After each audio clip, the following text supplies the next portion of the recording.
शुमाली वजीरिस्तान स्पिम्बा में security forces और दहशतगर्दों में झड़प हो गई है। फायरिंग के तबादले में 2 दहशतगर्द मारे गए, 2 गिरफ्तार कर लिए गए हैं। ISPR का कहना है कि दहशतगर्द सिक्योरिटी फोर्सेस पर हमलों और आम शहरियों के कत्ल में मुलविस थे। दहशतगर्दों से झड़प में पाक फौज के 2 जवानों ने जाम शहादत नोश किया। शोहदा में सिपाही इमरानुल्लाह और सिपाही अफजल खान शामिल हैं।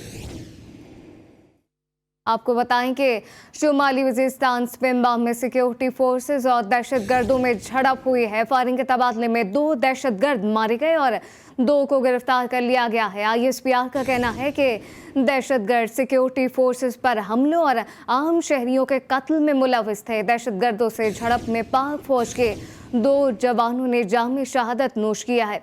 शोहदा में सिपाही इमरानुल्लाह और सिपाही अफजल खान शामिल हैं।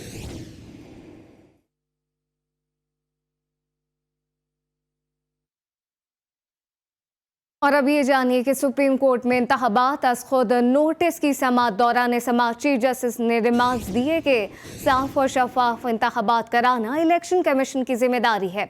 आपको बताएं कि यह अहम समाअत है और सुप्रीम कोर्ट में इंतखाबात अज खुद नोटिस की समाअत दौरान समाअत चीफ जस्टिस ने रिमार्क्स में कहा है कि साफ और शफाफ इलेक्शन कराना इलेक्शन कमीशन की ये जिम्मेदारी है। इस हवाले से आपको अपडेट कर रहे हैं कि सुप्रीम कोर्ट में इंतखाबात से मुताल्लिक अज खुद नोटिस केस की समाअत हुई है और दौरान समाअत चीफ जस्टिस ने रिमार्क्स दिए कि साफ और शफाफ इंतखाबात कराना इलेक्शन कमीशन की जिम्मेदारी है। आइन की तशरीह के लिए अदालत समाअत जारी रखेगी। आपको बताएं कि यह अहम समाअत है और आइन क्या कहता है इसका दारोमदार तशरीह पर है। चीफ जस्टिस ने ये रिमार्क्स दिए हैं, अहम समाअत है और साफ और शफाफ इंतखाबात कराना इलेक्शन कमीशन की जिम्मेदारी है। तमाम सूरत हाल पर क्या तफसील है, इस पर हमने राब्ता किया है अपने नुमाइंदे सौले अब्बासी से। जी सौले, बताइएगा। देखिए, बिल्कुल एक अहम मामले की इस वक्त सुप्रीम कोर्ट ऑफ पाकिस्तान में जो है वो समाअत हो रही है। आज अज खुद नोटिस केस के समाअत का तीसरा दिन है और अभी जो तीसरे दिन की समाअत है उसमें ब्रेक हुई है और 4 बजे दोबारा जो है वो समाअत का आगाज़ होगा। आज जब 12 बजे समाअत का आगाज़ का टाइम हुआ तो उस वक्त कुछ ताख़ीर जो है वो देखने में आई, जिसके बाद 1:30 से 2 बजे के करीब जो है वो समाअत का फिर बाकायदा आगाज़ हुआ। लेकिन जो 9 रुकनी बेंच था वो जो है वो टूट गया और 5 रुकनी बेंच इस वक्त इस केस की समाअत कर रहा है। जो चीफ जस्टिस उमर अता बंदयाल की सरबराही में ये सारी जो है वो समाअत हो रही है। इस वक्त जो अहम मामला है पंजाब और खैबर पख्तूनख्वा में जो इलेक्शन का, उसके हवाले से जो है वो अदालत में दलाइल दिए जा रहे हैं। तीनों जो फ्रीकैन हैं मुतलका वो अदालत को अपने दलाइल के ज़रिए जो है वो कन्विंस कर रहे हैं। दूसरी जानिब जो सुप्रीम कोर्ट का 5 रुकनी बेंच है वो भी तमाम जो पहलू हैं उसको ज़ेर गौर ला रहा है और इस बात पर जो है फोकस किया जा रहा है कि जो सदर मुमलिकत की जानिब से जो डेट दी गई जो 9 अप्रैल की इलेक्शन देने की, क्या वो आइनी तारीख है या गैर आइनी। इसके अलावा जो इलेक्शन में एक किस्म की जो ताख़ीर हो रही है उसका भी जो जिम्मेदार है उसका तयन किया जा रहा है। जबकि ये भी यहाँ पर चेक किया जा रहा है कि आया इलेक्शन कमीशन की जानिब से अभी तक जो इलेक्शन की पंजाब और खैबर पख्तूनख्वा के इलेक्शन की डेट नहीं देगी, उसकी क्या वजूहत है। यहाँ पर इलेक्शन कमीशन के जो वकील हैं उन्होंने भी अदालत के सामने जो है वो अपना पॉइंट ऑफ व्यू रखा। इसके अलावा जो बैरिस्टर अली ज़फ़र हैं पाकिस्तान तहरीक इंसाफ की जानिब से, वो भी यहाँ पर अदालत में अपने दलाइल दे रहे हैं। जबकि जो 5 रुकनी लार्जर बेंच है वो मुख्तलिफ पहलू से इस जो है वो समाअत को देख रहा है और जो ये कहा जा रहा है कि कल तक ही समाअत जो मंतकी अंजाम तक पहुँच जाएगी। अभी जो आधे घंटे का वक्फा था उसके बाद समाअत कुछ ही देर में दोबारा शुरू होगी। जी, अब से कुछ देर बाद समाअत को दोबारा शुरू किया जाएगा और 5 जो मौजूद जजेस हैं वो अब इस तमाम तर सूरत हाल पर गौर करेंगे। आपको बताएं कि समाअत अब शुरू हो चुकी है और 5 रुकनी बेंच है जो कि पहले बेंच था जो कि टूट के 5 रुकनी रह गया और अब समाअत का 4 बजे दोबारा आगाज़ होना था और अब समाअत शुरू हो चुकी है। और अब ये कहा जा रहा है कि अब अभी कुछ भी कहना जो है वो क़ब्ल वक्त होगा। अब समाअत का जो अहवाल है वो वक्तन फ़वक्तन सामने आता रहेगा, लेकिन कल तक के लिए हतमी जो फैसला होगा वो जाहिर हो जाएगा। अभी आपको बताएं कि अभी समाअत शुरू हो चुकी है और 5 रुकनी बेंच इस वक्त समाअत कर रहा है। तमाम सूरत हाल पे सौले अब्बासी अपडेट कर रहे थे। आपका शुक्रिया।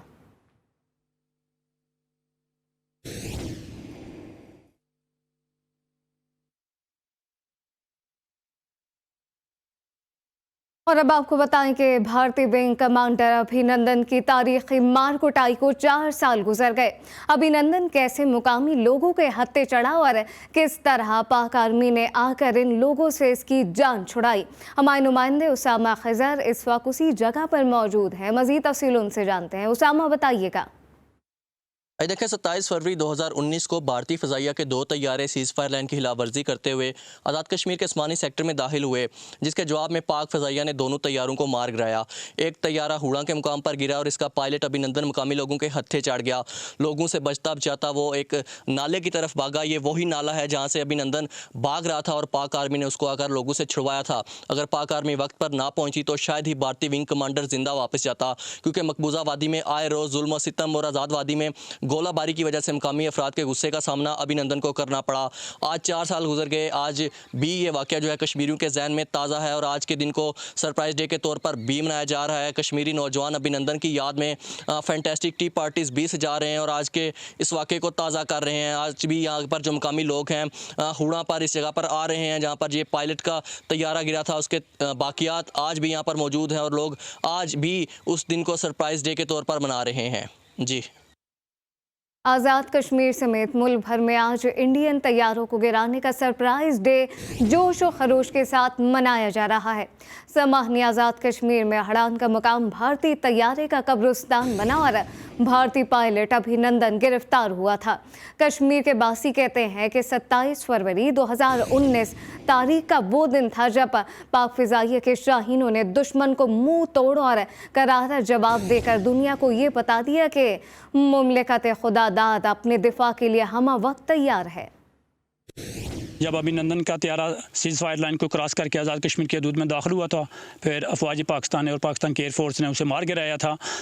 तो एन इसी जगह पे अभिनंदन का जो तैयारा है वो क्रैश हुआ था। तो शांत फरलांग नीचे इसी नाले में, जिसकी तस्वीरें आज भी मेरे इस मोबाइल में सेव हैं। जी। तो जो अभिनंदन की तारीखी मार कटाई हुई थी 27 फरवरी सरप्राइज डे पर वज़ीर-ए-आज़म आज़ाद कश्मीर सरदार तनवीर इलियास ने वीडियो पैगाम में कहा कि भारत ने अब अगर मैली आँख से देखा तो जंग इसकी सरजमीन पर होगी। भारत अब किसी एडवेंचर का ना सोचे। 27 फरवरी को पाक फ़ज़ाइया के शाहीनों ने भारतीय फ़ौज के घिनौने अज़ाइम खाक में मिला दिए थे। हिंदुस्तान के हवाले से ये बात ज़हन नशीन रहनी चाहिए कि हिंदुस्तान को वहाँ पे हमारे शाहीनों ने और हमारी अफवाज ने वहाँ मिलाया जहाँ पे उस खमीर को पहुँचना चाहिए था। आइंदा के लिए भी हिंदुस्तान को ये बात ज़हन में रखनी चाहिए। हमारे मुल्क की तरफ मैली आँख के देखने से कोई ऐसी हरकत, ये जंग उसकी सरजमीन के ऊपर होगी। कश्मीरियों का मुकदमा 15 मिलियन का बकाया है। कश्मीरी जो कुर्बानियाँ दे चुके हैं वो किसी और ने नहीं दी हैं। हमारी मुसल्लह अफवाज और ये पूरी 22 करोड़ काम फौज है। कोई किसी गलतफहमी में न रहे कि वो पाकिस्तान मशीयत लाई है कि पाकिस्तान का कोई नुकसान कर सकता है। हम हिंदुस्तान के इतने टुकड़े करेंगे कि वो गिनने में नहीं आ सकेंगे। और अब आपको बताएं कि साहिवाल में आज नून लीग का वर्कर कन्वेंशन होगा। मरियम नवाज शाम में खिताब करेंगी। कारकुनान ने हॉकी ग्राउंड में बड़ा पंडाल सजा लिया है। इस वक्त क्या कुछ तैयारियां कर ली गई हैं, जानते हैं विल्सन रजा से। जी विल्सन। जी, मैं इस वक्त मौजूद हूँ साहिवाल हॉकी ग्राउंड में, जहाँ पर सीनियर नायब सदर पाकिस्तान मुस्लिम लीग नून मरियम नवाज साहबा आज वर्कर कन्वेंशन से खिताब करेंगे। इंतजाम मुकम्मल कर लिए गए हैं। इसके साथ मैं ये बताता चलूँ कि अगर इंतजाम की बात की जाए, यहाँ पर ग्राउंड में 3000 के करीब कुर्सियाँ लगाई गई हैं। एक स्टेज बनाया गया जो 40 फुट लंबा और 28 फुट चौड़ा 10 फुट ऊँचा है। इसके साथ सिक्योरिटी के सख्त इंतजाम किए गए। यहाँ पर 50 CCTV कैमरों के साथ वर्कर कन्वेंशन की मीटिंग की जाएगी। पुलिस की भारी नफरी यहाँ पर तैनात कर दी गई है। प्रोटोकॉल की अगर बात की जाए तो प्रोटोकॉल ऐसे ही लग रहा है कि जैसे साहिवाल में PM का प्रोटोकॉल है और यहाँ पर खास से इंतजाम किए गए हैं और वर्कर की जो आमद है वो भी शुरू हो चुकी है और मरियम नवाज की आमद का इंतज़ार है जो यहाँ पर हॉकी ग्राउंड में जलसा आम से और वर्कर कन्वेंशन से खिताब करेंगी। जी जुराइम और दीगर वाक़यात का जिक्र करें। आपको बताएं कि सादिकाबाद में कच्चे के डाकू अगवा बराए तावान के लिए के बाद एक दूसरा तरीका अपनाने लगे हैं। डाकू ने चिन्नौट का 9 रुकनी डांस ग्रुप पे अगवा कर लिया। ग्रुप चिन्नौट से रहीम यार खान पहुंचा तो डाकुओं के हाथों चढ़ गया। माफियों की रही के लिए 1 करोड़ रुपए का तावान तलब कर लिया है। एहसान अली की रिपोर्ट देखिए। सिंध पंजाब के बॉर्डर एरिया में मौजूद कच्चे के डाकुओं ने अगवा बगैर तावान की नई तकनीक अपना ली। डाकुओं ने शादी ब्याह की तकरीबात में ढोल बजाकर डांस करके रोजी कमाने वाले चन्योट से ताल्लुक रखने वाले 9 रुकनी ग्रुप को रहीम यार खान बुलाया और फिर अगवा कर लिया। अब रिहाई के एवज 1 करोड़ रुपए तावान मांगा जा रहा है। अहले खाना और डाकुओं के दरमियान होने वाली बातचीत की रिकॉर्डिंग GTV न्यूज ने हासिल कर ली। अगवा होने वालों में अंसर अली, सुहेल हैदर, शफकत अली, मोहम्मद बिलाल, मुश्ताक इस्माइल, कमर और तैयब नुमान अली शामिल हैं। पुलिस का कहना है अगवा किए गए अफराद की बाजियाबी के लिए कोशिशें जारी हैं। शहरी सस्ती गाड़ियां खवातीन से दोस्ती के झांसे में आकर इस इलाके में ना जाएं। और अब ये जानिए कनकोट में डाकुओं से मुकाबले के दौरान पुलिस एहलकार शहीद हो गया। पुलिस के मुताबिक इंडस हाईवे पर डाकुओं ने वैन ड्राइवर और क्लीनर को अगवा करने की कोशिश की। इत्तला मिलने पर पुलिस पहुंची। डाकुओं ने पुलिस को देखते ही फायरिंग शुरू कर दी। क्रॉस फायरिंग के दौरान पुलिस एहलकार रोशन झकरानी शहीद हो गया, जबकि वैन ड्राइवर और क्लीनर जख्मी हुए हैं, जिन्हें अस्पताल मुंतकिल कर दिया गया। शिकारपुर में 4 अफराद के अगवा होने पर शहरी सड़कों पर निकल आए मुजाहिरीन ने जेल चौरंगी 0 पॉइंट पर एहतजाजी धरना दे दिया है। एहतजाज के बाद Sukkur Shikarpur national highway block हो गई और गाड़ियों की लंबी कतारें भी लग चुकी हैं। मुजाहिरीन ने मुतालबा किया है कि IG सिंध, DIG लाड़काना और SSP शिकारपुर मामले का नोटिस लें और महुइयों को जल्द अज जल्द बाजियाब कराया जाए। मर्दान में दहशतगर्दों ने दुबई अड्डा पुलिस चौरंगी पर फायरिंग कर दी है। फायरिंग के नतीजे में कांस्टेबल फयाज जख्मी हो गया। दहशतगर्द फायरिंग करते हुए मौके से फरार हो गए। पुलिस और रेस्क्यू रजाकारों ने मौके पर पहुंचकर जख्मी एहलकार को अस्पताल मुंतकिल कर दिया। हैदराबाद के मुख्तलिफ मकामात पर मुबैना पुलिस मुकाबले के दौरान 4 मुल्जिमान जख्मी हालत में असलहा समेत गिरफ्तार कर लिए गए हैं। पुलिस के मुताबिक फोर्ट फलीली, हुसैनाबाद और बल्दिया थानों की हुदूद में मुकाबले हुए। चारों गिरफ्तार जख्मी मुल्जिमान वकास, अताउल्ला उर्फ अनवर पठान, सद्दाम हुसैन भुट्टो और सरदार बलोच को इलाज के लिए सिविल अस्पताल मुंतकिल कर दिया गया है। कसूर के सरहदी गांव जलोके में शौहर ने साले के साथ मिलकर 9 बेहाता बीवी को कत्ल कर दिया। पुलिस के मुताबिक मुल्जिम नजीर ने साले यासीन के साथ 22 साल की साइमा को फायरिंग करके कत्ल किया। पुलिस के मुताबिक वाकया गैरत के नाम पर कत्ल का लगता है। साइमा के वालिद की दरख्वास्त पर मुकदमा दर्ज कर लिया गया।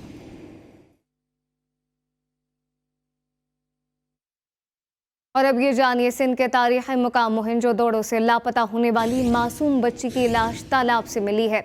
4 साला ज़ैनब निसार 2 रोज़ कबल लापता हुई थी, जबकि इसकी लाश सेहड़ गांव के करीब तालाब से मिली है। पुलिस ने बच्ची की लाश पोस्टमार्टम के लिए लाड़काने के अस्पताल मुंतकिल करके तफ्तीश शुरू कर दी। 4 सद्दा में थाना एक्साइज मर्दान रीजन टीम ने बड़ी कार्रवाई करके इस्लामाबाद एयरपोर्ट से मंशियात कतर स्मगल करने की कोशिश करने वाला स्मगलर गिरफ्तार कर लिया है। तर्जुमान एक्साइज के मुताबिक मुल्जिम अब्दुल्ला ने 1.2 किलोग्राम आइस और चनूक यार्ड में 114 ग्राम चर्च बैग के खुफिया खानों में रखकर स्मगल करने की नाकाम कोशिश की। मुल्जिम का पासपोर्ट और दीगर दस्तावेजात कब्जे में ले लिए गए हैं। मुल्जिम का सहूलतकार शेर खान भी गिरफ्तार कर लिया गया। दोनों मुल्जिमान का ताल्लुक कबाइली ज़िला खैबर से है। मुल्जिमान के खिलाफ मुकदमा दर्ज कर लिया गया है, जबकि गिरोह के दीगर मुल्जिमान की गिरफ्तारी के लिए छापों का सिलसिला जारी है।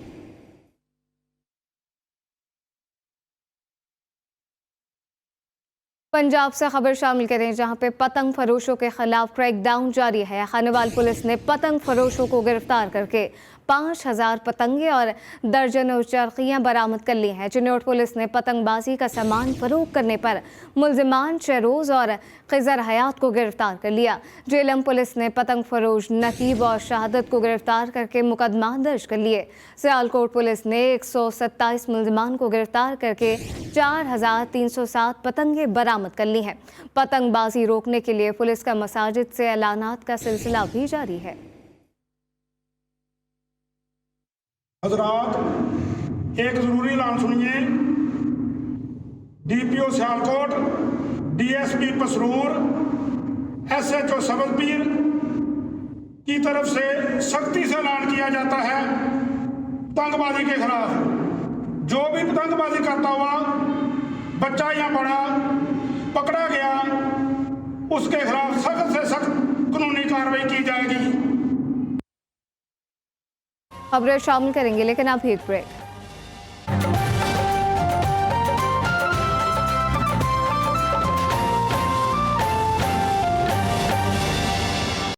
कोयटा में बलूचिस्तान यूनियन ऑफ जर्नलिस्ट की जानिब से कोयटा में कत्ल होने वाले सहाफ़ी वाहिद रईसानी के कत्ल में मुलव्वस मुलजिम को बाइज्जत बरी करने के खिलाफ एहतजाज जारी है। सहाफ़ी रैली की सूरत में रेड जोन पहुंच गए हैं। मज़ीद क्या तफसीलात हैं, बुशरा कमर से जानते हैं। जी बुशरा, बताइएगा। जी बिल्कुल, 1.25 साल कबल कोयटा में कत्ल होने वाले सहाफ़ी वाहिद रईसानी के मुलजिमान को आज अदालत की जानिब से बाइज्जत बरी कर दिया गया, जिसके खिलाफ जो है बलूचिस्तान यूनियन ऑफ जर्नलिस्ट की जानिब से कोयटा में जो है वो पहले कचहरी के सामने एहतजाजी मुजाहरा किया गया और अब मुजाहिरीन जो है वो रेड जोन पहुँच चुके हैं। मुजाहिरीन का मुतालबा है कि लवाहिकीन को इंसाफ फराम किया जाए। इस सीनियर सहाफ़ी हमारे साथ मौजूद हैं, उनसे मज़ीद जानते हैं। जी खालिक साहब, आप बताएँ कि पहले तो कातिल पकड़े नहीं जाते, पकड़े जाएँ तो बाइज्जत बरी हो जाते हैं, तो आप क्या कहेंगे? ये देखिए, बलूचिस्तान में 40 से ज़्यादा सहाफ़ी शहीद हो चुके हैं, लेकिन आज तक किसी के कातिल गिरफ्तार नहीं हुए। ये पहला केस था जिसमें शहीद वाहिद रईसानी, जो अपने घर से अपनी ड्यूटी के लिए अपने ऑफिस आ रहा था, शहीद किया गया था, तो उसके कातिल एक सिर्फ गिरफ्तार हुआ था, जबकि बाकी 2 कातिल गिरफ्तार नहीं है। ये कातिल गिरफ्तार हुआ, तो हमें उम्मीद ये थी कि हमें इंसाफ मिलेगा, शहीद वाहिद रईसानी के ख़ानदान को इंसाफ मिलेगा। लेकिन जिस तरह आपने देखा कि तकरीबन 2 साल पूरे होने को आए हैं, ये ट्रायल चलता रहा, लेकिन आज उसके कातिलों को, वो जो वाहिद कातिल गिरफ्तार था, उसे भी रिहा कर दिया। जी बिल्कुल, आपने सुना कि सीनियर सहाफ़ियों का यही कहना है कि वो अपने लिए और अपने साथियों के लिए इंसाफ चाहते हैं। सहाफ़ियों का ये कहना है कि अगर इसको भी बाइज्जत बरी कर दिया गया तो ये भी जो है मुल्क छोड़कर भाग जाएगा, जिसके बाद जो है सहाफ़ियों के तहफ़्फ़ुज़ के लिए और इंसाफ के लिए आवाज़ बुलंद करने के अलावा उनके पास कोई और सहारा नहीं और ना ही उन्हें जो है इंसाफ मिल सकेगा। जी, बढ़ती महंगाई का जिक्र करें, आपको बताएं कि खैरपुर में महंगाई का जिन बेकाबू हो गया है। मुनाफाखोर शहरियों को दोनों हाथों से लूटने लगे। दुकानदारों ने दुकानों से रेट लिस्टें भी गायब कर दी हैं। अली अकबर की रिपोर्ट देखिए। खैरपुर में पेट्रोलियम मसनूआत की कीमतों में इजाफे के बाद दुकानदार शहरियों को दोनों हाथों से लूट रहे हैं। दुकानदार शहरियों को अपनी मर्जी के मुकर्रर करदा रेट पर अशिया फरोख्त करते हैं। शहरियों का कहना है हुकूमत के इस फैसले ने हमें जहनी मरीज बना दिया। खाद्य पीते राशन में इजाफा हो रहा है, दिन को दिन इजाफा हो रहा है। डीसी साहब सिर्फ हाउस में बता लेते हैं व्यापारियों को, व्यापारी उधर भत्ता लेकर आते हैं। रेट लिस्ट भी नहीं लगाते, ज़ख़ीरा अंदाज़ी करके बड़े दामों पर फ़रोख्त करते हैं। इसकी कोई निगरानी नहीं होगी तो उस पर जुर्माना नहीं होगा, तो इस वजह से ये कैसे महंगाई ना हो। खुदारा इतनी आप महंगाई रखें, या आप ये फ़ैरों हमारे जो ये मुल्क के लीडरान हैं और ये जो डिक्टेटरशिप इधर लगा के बैठे हुए हैं, हमारे मुल्क का इन्होंने बेड़ा गर्क कर दिया है। शहरियों का कहना है कि डिप्टी कमिश्नर खैरपुर और मुतल्लिका अफसरान मुनाफाखोर दुकानदारों के खिलाफ कार्रवाई करें। सक्खर में भी सूरत हाल कुछ मुख्तलिफ नहीं है। बढ़ती हुई महंगाई ने जिंदगी मुश्किल से मुश्किल तर बना दी है। मुर्गी का गोश्त 700 रुपये तक पहुंच गया। अशिया खुरनोश की कीमतों में दिन ब दिन इजाफा होने लगा है। इकबाल जानते हैं KB शेख से। जी KB। जी, मुल्क भर में जो ना बढ़ती हुई महंगाई ने अजाब कर दिया है, क्योंकि शहरी शदीद परेशान है। यहाँ तक कि दुकानदार वो खुद परेशान है, क्योंकि मुर्गी का जो रेट है 690 तक पहुँच गया है। इसी तरह जो अंडे 260 रुपये तक पहुँच गया है। और हर चीज़ एशिया में महंगाई में दिन ब दिन इजाफा होता जा रहा है। हुक्मरान जो ना अपने ठंडी एसियों में बैठ कर के और आवाम की जो चीखें पुकारे वो नहीं सुन रहे हैं। इसी तरह हमारे दुकानदार उनसे भी पूछते हैं, सही महंगाई ने क्यों मारा है और मुर्गी क्यों नहीं रुक रही है? मुर्गी तो सस्ता होने का नाम नहीं ले रही है। महंगाई इतनी हो गई हद से बाहर, हम खुद परेशान होते हैं। सुबह को आते हैं एक रेट होता है, दूसरे दिन दूसरा रेट हो जाता है, पता ही नहीं पड़ता है। लोग ले जाने वाले कल एक रेट ले आते हैं, सुबह को आते हैं भाई कल ये ले गए थे, भाई अब कल ये कहाँ से दें, हम जो मिलेगा वही देंगे। इस वक्त ऐसी पोजिशन आ गई है, दुकानदार अपने मजदूरों को भी छुट्टी करा रहा है। जी बिल्कुल, इनका यही कहना है कि मजदूरों को जो ना मजबूर होकर हम निकाल रहे हैं, क्योंकि बेरोजगारी दिन ब दिन इजाफा होता है। महंगाई जब तक अगर नहीं रुकी तो लोग जो ना खुदकशी करने पर तैयार हो रहे हैं। जी, मुल्क के दीगर शहरों की तरह शिकारपुर में भी महंगाई उरूज पर पहुंच गई है। मुर्गी के गोश्त की कीमत में होशरुबा इजाफा कर दिया गया। मुर्गी के गोश्त की कीमत 700 रुपये तक पहुंच गई। अहवाल जानते हैं अब्दुल हकीम जतोई से। जी अब्दुल हकीम। जी, मुल्क के दीगर शहरों की तरह शिकारपुर में भी महंगाई का जिन जो है वो बेकाबू हो गया है। मटन और बीफ की कीमतें तो आसमान तक पहुंच चुकी हैं, लेकिन अब मुर्गी की कीमत है वो भी 700 रुपये तक पहुंच चुकी है, जिसकी वजह से गरीब और मुतवसत तबके के जो लोग हैं, जो दिहाड़ीदार लोग हैं, वो शदीद मुश्किलात का सामना उनको और शदीद परेशान हो चुके हैं। मेरे साथ एक शहरी मौजूद है, मजीद उनसे जानते हैं कि सवाल से इसका क्या कहना है। जी भाई, बिल्कुल 500-600 कमाते हैं, उसमें से मुर्गी ख़रीदें, आटा ख़रीदें या चावल ख़रीदें या घी ख़रीदें। हुक्मरान क्या कर रहे हैं गरीबों के लिए? कुछ भी नहीं कर रहे। कहाँ जाएं हम लोग? किसको कहें हम? किसके आगे फरियाद रखें हम? जी, जैसा कि आपने शहरी की बातें सुनी, शहरी का यही कहना था कि हर चीज़ महंगी हो गई है, तो ये किसको ये दुआइयाँ दें। इन लोगों ने मुतालबा किया है कि बढ़ती कीमतों को कम किया जाए ताकि आम आदमी भी मुर्गी और दीगर अशिया जो खरीद सकें। जी, हैदराबाद की सबसे सस्ती सवारी चिंची रिक्शों के किराए भी बढ़ा दिए गए। किराए में 10 रुपए तक इजाफे ने मुसाफिरों के होश उड़ा दिए। शहरी क्या कहते हैं, आमिर जैदी से जानते हैं। जी आमिर। जी बिल्कुल, वफाकी हुकूमत की जानिब से पेट्रोल की कीमतों में इजाफे के बाद जहां ट्रांसपोर्ट के किरायों में इजाफा हुआ है, जहां कराची हैदराबाद से कराची के किरायों में इजाफा हुआ है, अंदरून सिंध के किरायों में इजाफा हुआ है, वहीं हैदराबाद की सबसे सस्ती सवारी मिनी टैक्सी के किरायों में भी इजाफा कर दिया गया है। मैं इस वक्त मौजूद हूँ हैदराबाद ख्वाजा नवाज गरीब नवाज पुल के नीचे, जहाँ मिनी टैक्सी का स्टैंड है। मेरे साथ इस वक्त एक शहरी मौजूद है, हम इनसे बात करते हैं कि किराए में कितना इजाफा कर दिया गया है। देखिए जी, किराए में अभी पहले ये 7 नंबर तक लेते थे 20 रुपये, अब इन्होंने कर दिया है 30 रुपये किराया टोटल जो है पूरे अपने जहाँ का आखिरी स्टॉप तक ये 30 रुपये ले रहे हैं। LPG की कीमतें रोज़ बरोज़ बढ़ती है, उसमें कोई कंट्रोल नहीं है। जिस तरीके से पेट्रोल का हाल है उस तरीके से LPG है। मिनी टैक्सी जो है वो LPG से चलती है। LPG की कीमतें बढ़ने की वजह से ये लोड आवाम पे आया है। जी बिल्कुल, इनका ये कहना है कि पेट्रोल की कीमतों में इजाफे के बाद LPG की कीमतों में भी इजाफा कर दिया गया है। मिनी टैक्सी जो है वो पेट्रोल और LPG से चलती है, जिसके बाइस जो है मिनी टैक्सी के ड्राइवरों ने जो है किरायों में 10 रुपये का इजाफा कर दिया है। जबकि शहरियों का कहना यही है कि ये हैदराबाद की सबसे सस्ती सवारी है, इससे गरीब आदमी अपने घरों को पहुँच जाता था, लेकिन इसके भी किरायों में इजाफे करने के बाद जो है शहरी जो है वो पैदल सफ़र करने पर मजबूर हो गए। जी, नवाबशाह में महंगाई के खिलाफ फनकार भी सड़कों पर आ गए। प्रेस क्लब पर ढोल बजाकर एहतजाज किया गया। एहतजाज की सूरत हाल जानेंगे इरफान अरशद से। जी इरफान।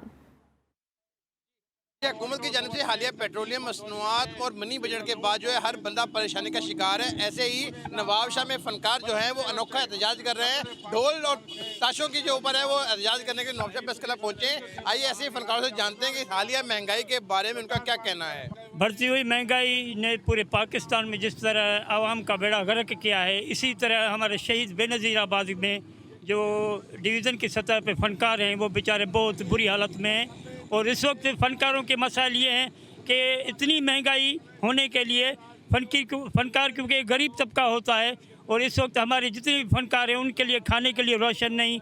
इतनी महंगाई हो गई है कि हम अपने बच्चों को पालें या खुद को पालें। जैसे कि इनका सुना है, कहना है कि फनकार जो है जो शदीद परेशानी का शिकार है। कहना है कि महंगाई के इस दौर में जो है गुजारा करना मुश्किल होता जा रहा है। वो अपने बच्चों को कमा कर कहाँ से खिलाए। हुकूमत को देखिए महंगाई को कम किया जाए ताकि आम आदमी गरीब आदमी जो है कमा कर अपने बच्चों को खिला सके, अपनी ज़िंदगी को बेहतर तरीके से गुजार सके। जी, आने वाले से खबर शामिल करें, जहां पे जिना लाइब्रेरी में सालाना कुतुब मेला सज गया। मुख्तलिफ उलूम की कुतुब तुलबा की तवज्जो का मरकज़ बन गई। मेले में तुलबा के साथ असातिज़ा ने भी खूब दिलचस्पी ली। सईद अब्बास भट्टी की रिपोर्ट देखिए। दौर जदीद में कुतुब बीने के फ़रोग़ के लिए खानेवाल की जिना लाइब्रेरी में कुतुब मेला सज गया। कुतुब मेले में सफ़रनामा, फ़नून लतीफ़ा, तारीख़, मालूमात आम्मा और साइंस पर मुबनी किताबें तुलबा की तवज्जो का मरकज़ बनी रहीं। फर्स्ट टाइम ये मेरा एक्सपीरियंस और बहुत ज़्यादा मज़ा आया और हमने यहाँ से बुक्स भी परचेज़ किए हैं। यहाँ पर हमें बहुत मज़ा आ रहा है और यहाँ की जैसे डेकोरेशन वगैरह वो भी बहुत अच्छी की जा रही है। इससे हमें पता लग रहा है कि खानेवाल ऊपर की मंजिलों में जा रहा है। मैं अपनी टीचर्स और अपने फ्रेंड्स के साथ आई हूँ। मुझे यहाँ पर बहुत मज़ा आ रहा है और यहाँ की जो एग्जीबिशन है उससे हमें बहुत ज़्यादा मज़ा आ रहा है और बहुत सी बातें सीखने को मिल रही हैं। कुतुब मेले में तुलबा के साथ साथ असातिज़ा ने भी खूब दिलचस्पी ली और मुख्तलिफ किताबों की खरीदारी की। I am so much glad and happy कि अभी जैसे इनागुरल हमारा सेशन चल रहा है तो अभी भी कम से कम 3 से 4 हज़ार लोग यहाँ पार्टिसिपेट कर रहे हैं। तो पर्पज़ इसका एक्चुअली यही था कि जैसे हम बुक से बहुत ज़्यादा दूर हो गए। गैजेट्स बहुत ज़रूरी होते हैं उसके लिए, जहाँ एकेडमिक्स प्रैक्टिस के लिए, लेकिन बुक रीडिंग का एक अपना इम्पैक्ट होता है। मेले के शुरका का कहना था कि इस तरह के बुक फेयर का इनेकाद कुतुब बीनी की रिवायत को जिंदा रख सकता है। कैमरामैन तलहा मंसूर के साथ सईद भट्टी, GTV न्यूज़, खानेवाल। नौशहरा के आस्थाना आलिया मान की शरीफ में दस्तार बंदी के सिलसिले में आलमी महफिल हुस्न के रात की पुरनूर महफिल मुनाकिद हुई। कुरान पाक हिफ्ज़ करने वाले 40 बच्चों की दस्तार बंदी की गई। मोहम्मद असद की रिपोर्ट देखिए।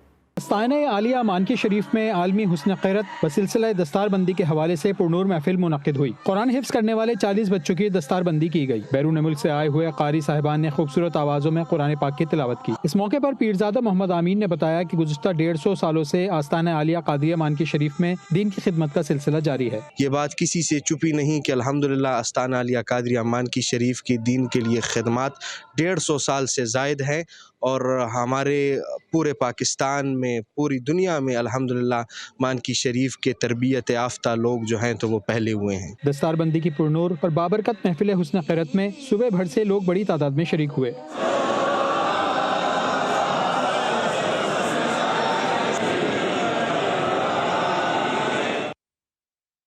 खबरें और भी शामिल करेंगे, लेकिन अब एक ब्रेक।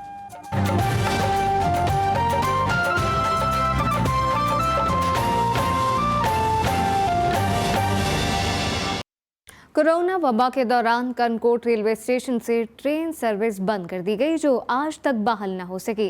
ट्रेनों की बंदिश जहां रेलवे स्टेशन वीरान है, वहीं भी मुसाफिर भी परेशान हैं। अहवाल जानते हैं कुदरतुल्लाह बंगबार से। जी कुदरतुल्लाह। जी बिल्कुल, मैं मौजूद हूँ कंधाकोट शहर के रेलवे स्टेशन के मकाम पर। मुल्क भर में कोरोना वबा के बायस ट्रेनों का सर्विस जो है वो मुअत्तल कर दिया गया था। इसी तरह कंधाकोट शहर के ट्रैक पर चलने वाले खुशहाल खान खट्टक को भी बंद कर दिया गया था। लेकिन कोरोना वबा में कमी आने के बाद मुल्क के दीगर शहरों में तो ट्रेन सर्विस बहाल कर दी गई है, लेकिन कंधाकोट शहर के रेलवे ट्रैक पर चलने वाले खुशहाल खान खट्टक को ताहाल बहाल नहीं किया गया है। यहाँ के जब हमारे इलाका मकीन और यहाँ के मुसाफिरों से और यहाँ के शहरियों से बात हुई तो उन लोग का यही कहना था कि हुकूमत की जानिब से पेट्रोल की कीमत में आए रोज़ इजाफा होने से जो यहाँ के ट्रांसपोर्ट हैं उन्होंने किरायों में बेइंतहा इजाफा कर दिया गया है, जो गरीब के सफ़र करने से दूर है। तो हमारे लिए आसान सफ़र करने का जो जरिया था वो ट्रेन था, लेकिन हुकूमत की जानिब से वो ट्रेन ताहाल बहाल नहीं किया गया है। यहाँ के शहरियों इलाका मकीनों ने वफाकी हुकूमत और रेलवे वजीर से ये अपील की है कि खुदारा कंधाकोट शहर के रेलवे ट्रैक पर चलने वाले खुशहाल खान खट्टक को जल्द से जल्द बहाल किया जाए, ताकि यहाँ के जो इलाका मकीन और यहाँ के जो शहरी हैं वो बासानी सफ़र कर सकें। जी। खैबर पख्तूनख्वा में लेडी हेल्थ वर्कर ने मुलाजमत मुस्तकिल करने के लिए एहतजाज शुरू कर दिया। लेडी हेल्थ वर्कर्स तनख्वाहों में इजाफे, स्किल प्रमोशन और एक्स्ट्रा ड्यूटी के खिलाफ निकल आई। नियाज महमद की रिपोर्ट देखिए। मर्दान में all Khyber Pakhtunkhwa lady health workers भी अपने मुतालिबात के हक में निकल आए। हंगामी इजलास में LHW ने हुकूमत के सामने अपने मुतालिबात रख दिए। उन्होंने हुकूमत से मुतालबा किया कि KP में 17,000 LHW की अपग्रेडेशन, तनख्वाहों में इजाफा और एक्स्ट्रा ड्यूटी ना करना सरपेरस्त है। तलबा जो हमारा है वो अपग्रेडेशन का है। हम चाहते हैं कि 9 से 15 तक जो हमारा स्केल है, हमने जो डिमांड की है गवर्नमेंट उस पर जल्द से जल्द अमल दरामद करवाए। और दूसरा जो हमारा मसला है वो है IHP का जो रेगुलाइजेशन है, प्लस उनकी सैलरी जो 4 माह से बंद है। हम ये चाहते हैं कि उनको अपनी सैलरी टाइम पर दे दी जाए। उन्होंने मुतालबा किया कि IHP वर्कर्स की रेगुलराइजेशन और इनको 4 माह की तनख्वाह की अदायगी पूरी तौर पर कर दी जाए। निगरान हुकूमत से ये मुतालिबात है कि हमारी जो है ना, हमारी ये मुतालबा आप पूरा करें अपग्रेडेशन का और IHP के रेगुलाइजेशन का। अगर ये मुतालिबात हमारी पूरे नहीं हुए तो हम इंशाल्लाह इसके लिए दोबारा जो है ना, जो जून को हमने जो स्ट्राइक किया था, इससे बहुत बड़ा धरना हम पेशावर में देंगे, इस्लामाबाद में देंगे। RKP लेडीज़ हेल्थ वर्कर्स ने हुकूमत से मुतालबा किया कि हमारे मुतालिबात पर संजीदगी से गौर करे। अगर मुतालिबात न माने गए तो खैबर पख्तूनख्वा के तमाम LHW पेशावर और इस्लामाबाद में असेंबली के सामने धरना देने पर मजबूर हो जाएंगे। न्याजुमन GTV न्यूज़ मर्दान। डॉर्की में मिल्लत और सर सैयद एक्सप्रेस हादसे के बाद भी रेलवे निज़ाम की हालत ना बदल सकी। अक्सर रेलवे फाटक पर गेट ही मौजूद नहीं। फाटक पर तैनात गेट मैनों के पास मवासलाती निज़ाम भी गैर फाल है। ट्रेन की आमद का वक्त और आवाज़ सुनकर फाटक बंद किया जाता है। जहांगीर आलम की रिपोर्ट देखिए।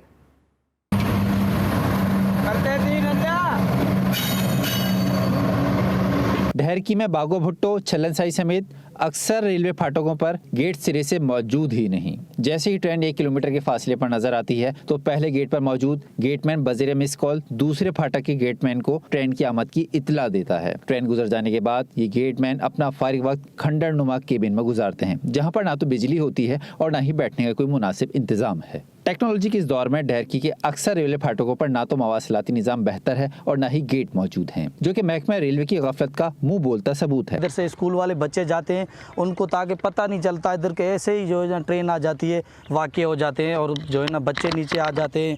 बहुत वाक़यात हुए हैं इधर से। जो है ना हम गवर्नमेंट रेलवे को अपील करेंगे इधर गेट कीपर रखे और फाटक रखे, उनकी बड़ी मेहरबानी होगी। मेहरबानी करके हमारी हुकूमत से ये गुजारिश है यहाँ पे कोई बंदा मुकर्रर किया जाए और हमारी जानी और माली नुकसान के बचने के लिए कुछ इंतजाम किए जाए यहाँ से। शहरी इसी ट्रैक को अबूर करके अपनी मंजिलों पर जाते हैं। ट्रेन को देखकर फाटक बंद करना इंसानी जानों के लिए बहुत बड़ा रिस्क है। हुकूमत को चाहिए कि बरसों से महरूम इन फाटकों पर गेट लगाए जाएं ताकि मजीद हादसा से बचा जा सके। कैमरामैन अयान खान के साथ जहांगीर आलम, GTV न्यूज़, डहरकी। कसूर के नवाही गांव माहलम कला का रोड खंडर बन गया है। 30 से ज्यादा देहातों को शहर से मिलाने वाली शाहराह सीवरेज का निज़ाम तबाह होने के बाद तालाब का मंजर पेश करने लगी। मजीद बताएंगे वसीम अख्तर। जी वसीम।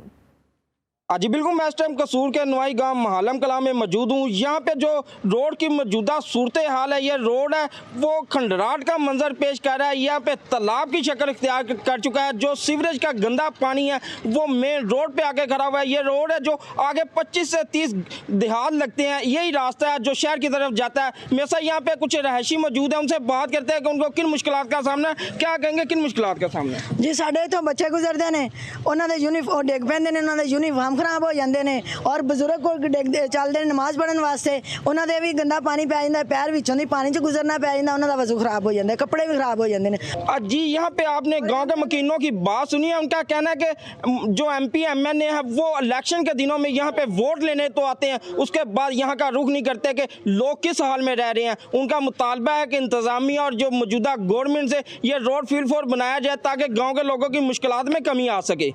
जी कराची में लिप्टन चाय एंड इन्फ्यूजन के ज़ेर एहतमाम पाकिस्तान टी एसोसिएशन की 52वीं सालगिरह की तकरीब मुनाकिद की गई। तकरीब के मेहमान खुसूसी गवर्नर सिंध कामरान खान तैसूरी थे।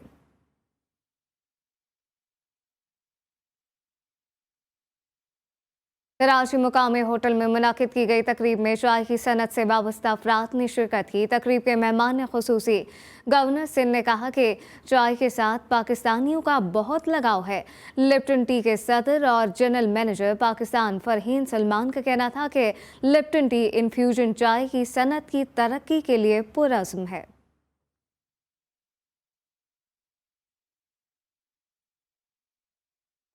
और अब ये जानिए कि सहाफ़ियों को इंसानी ज़िंदगी बचाने के बुनियादी असूल से आगाह करने का मिशन जारी है। स्वाबी और मर्दान के सहाफ़ी बरादरी को फ़र्स्ट एड की तरबियत के लिए वर्कशॉप का एहतमाम किया गया।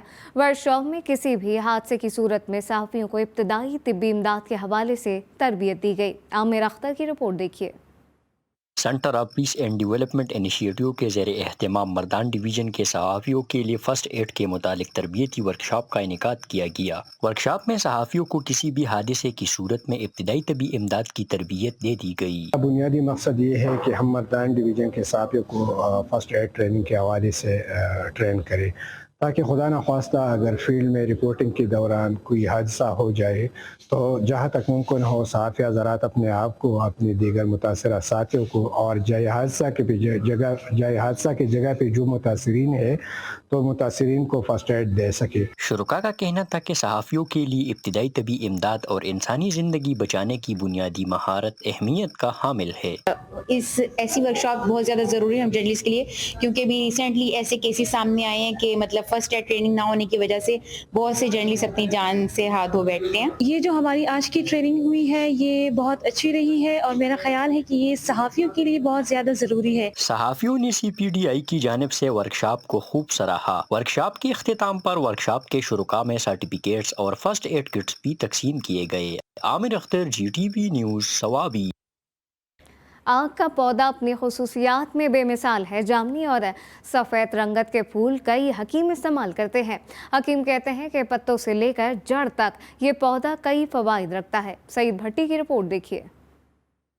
पंजाब में कसरत से मौजूद आग का पौधा अनगिनत अमराज का इलाज रखता है। आग का पौधा सहरा, नदी नालों और शहरों में भी उग सकता है। इस पौधे की जड़, तना, पत्ते, फूल, शाखें, बीज और दूध कई दवाएं बनाने में इस्तेमाल होते हैं। ज़माना कदीम से घरेलू टोटकों में बतौर दवा इसका इस्तेमाल देखने में आया है। आग की जादुई तासीर और करिश्माती असरात की बुनियाद पर इसे तबीब पौधा कहलाने का एजाज़ भी हासिल है। खांसी, केरा, बलगम, रेशा, एक तो ये होता है कि फूल इसके इस्तेमाल होते हैं, पत्तों का अलग इस्तेमाल होता है, जड़ का अलग इस्तेमाल होता है, लेकिन ज़्यादातर ये जहरीला होने की वजह से आम आदमी इसको इस्तेमाल नहीं कर सकता। इस पौधे के टहनी, पत्ते और फूल को तोड़ने पर सफ़ेद रंग का दूध निकलता है जो इंतहाई कड़वा और खासियत में जहरीला होता है। तिब्बी माहिरीन के मुताबिक इसके चंद कतरे किसी भी जीरूह के लिए जानलेवा साबित हो सकते हैं, लेकिन इस दूध में चुंबल, खारिश और जिल्द के कई अमराज का इलाज पोशीदा है।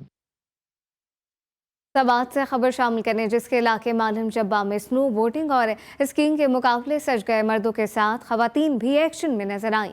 मुकाबलों में 80 से ज़ायद एथलीट ने शिरकत की। सलाउद्दीन की रिपोर्ट देखिए।